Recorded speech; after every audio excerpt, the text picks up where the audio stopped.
China artificial intelligence technology సంస్థ deep seek పై పలు దేశాలు ఇప్పటికే ఆంక్షలు విధించే కార్యక్రమంలో పడ్డాయి. భారత సైతం కేంద్ర ప్రభుత్వ విభాగానికి చెందిన ఉద్యోగులను ఆర్టిఫిషియల్ ఇంటెలిజెన్స్ యాప్స్ వాడవద్దని ఇప్పటికే హెచ్చరించగా, తాజాగా ఆస్ట్రేలియా, తైవాన్, ఇటలీ దేశాలు deep seek వాడకంపైన ban విధించాయి.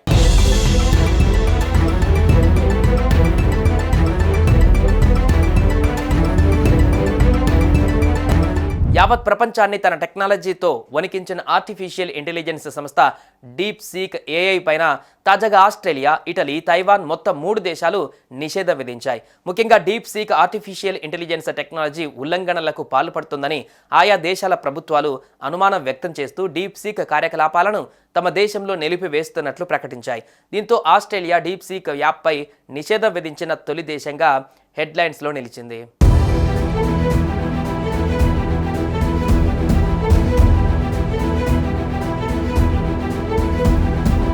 Bloomberg media సంస్థ రిపోర్టు చేసిన నివేదికలో ఆస్ట్రేలియా హోం మంత్రిత్వ శాఖ ఈ నిర్ణయం తీసుకున్నట్లుగా తెలిపింది. ఆస్ట్రేలియా హోం మంత్రి టోనీ బుక్ తమ దేశ అంతర్గత భద్రతా, సైబర్ సెక్యూరిటీ అంశాలను దృష్టిలో పెట్టుకుని డీప్ సీక్ టెక్నాలజీ సంస్థపైన నిషేధం విధించినట్లుగా పేర్కొన్నారు. ముఖ్యంగా ఆస్ట్రేలియా ప్రభుత్వ శాఖలలో డీప్ సీక్ ఉపయోగించడం వల్ల కలిగిన నష్టాన్ని అంచనా వేసిన తర్వాత మాత్రమే తాము ఈ నిర్ణయం తీసుకున్నట్లు ఆయన పేర్కొన్నారు. అంతేకాదు, దేశ భద్రతలో కీలకమైన సమాచారం డీప్ సీక్ ద్వారా తీవ్రవాదులకు చేరే అవకాశం ఉందని ఈ సందర్భంగా ఆయన పేర్కొన్నారు.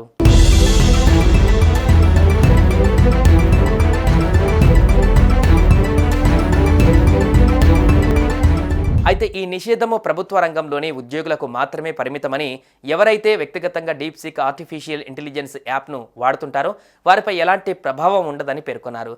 పర్సనల్గా డీప్ సీక్ టెక్నాలజీ వాడే ఆస్ట్రేలియన్లు సైతం చాలా జాగ్రత్తగా ఉండాలని, వ్యక్తిగత సమాచారాన్ని ఎట్టి పరిస్థితుల్లోనూ యాప్ ద్వారా షేర్ చేసుకోవద్దని హోమ్ మినిస్టర్ టోనీ బుక్ హెచ్చరించారు.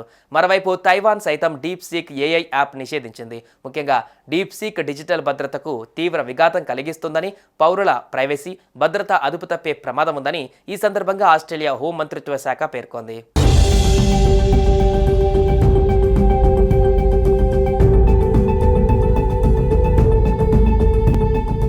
ఇదిలా ఉంటే డీప్ సీక్ యాప్ మార్కెట్లోకి అడుగుపెట్టి దాదాపు 20 నెలలు కావస్తుంది. గత సంవత్సర కాలంగా ఇది అన్ని దేశాల నుంచి పెద్ద ఎత్తున మన్ననలను పొందుతుంది. ప్రస్తుతం మార్కెట్లో ఉన్న చాట్ జీపీటీ కన్నా డీప్ సీక్ తక్కువ ఖర్చుతో తయారు చేశారు. భారత కరెన్సీలో దాదాపు 51 కోట్ల రూపాయలతో ఈ యాప్ సృష్టించినట్లుగా డీప్ సీక్ సృష్టికర్త తెలిపారు. అమెరికాలో సైతం federal agencies deep seek app ఎట్టి పరిస్థితుల్లో ఉపయోగించకూడదని అక్కడి సెక్యూరిటీ ఏజెన్సీ హెచ్చరిస్తున్నాయి. అలాగే కొన్ని వందలాది సంస్థలు సైతం డీప్ సీక్ ఏఐ టూల్ ఎట్టి పరిస్థితుల్లో ఉపయోగించకూడదని వారి ఉద్యోగులను హెచ్చరిస్తున్నాయి.